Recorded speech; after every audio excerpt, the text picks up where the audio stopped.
سيد قطب رحمتي خوالي بدرجي أمانة قصرك سيد قطب رحمتي خوالي بباز لاستخلافك كبريتين لم حود الركنة يا كم خواناسي خواي قورنا ناسرة وكو سيد قطب رحمتي خوالي بيفرنا خواي قورنا ناسرة إلا بصيفة كاني نبك خوي وصفي خوي كرد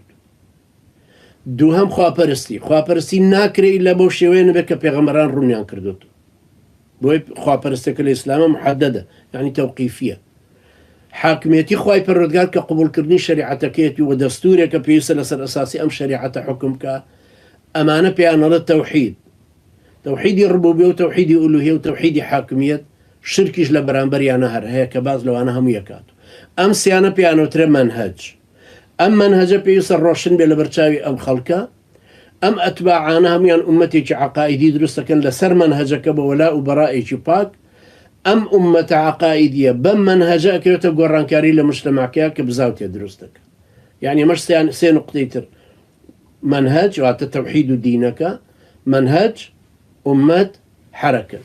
أم سيانك أكا دار الإسلام درستك أم شاشة دار الإسلام درستك أو كانت السلطة سلطة مدنية كي خلق هل يبجيرن دستورك شريعتك خيروبيري ولاتك شكيو تبردسي أو فئة أو خلق قيامة خوازة كبدادي الشرع توزيعي كانوا بس الخلق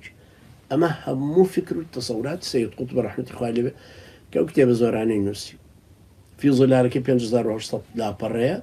هم لسر أمشتاني كتابة كاني تريشي طبعا بالتأكيد لسر أواني أو خاصة أو كتابانك لدواي 1960 ولا النوسيتي بنجا كانوا كالنوسيتي نكشست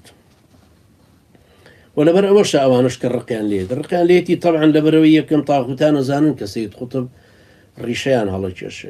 إنسان خور لطاغوتي لاي بعشوري كردستاني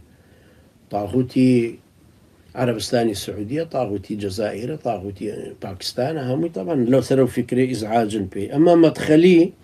هو طبعا أنا زور دجين لبروي أصلا فوتي كراون بو أوي قرميش كراون بو أوان دجي كتابة كاني سيد قطب إيشكن وبينيش مان كلا دهوك جون مدخل يداما ونقبتا كان كتابة كاني كريو دوايش سوتان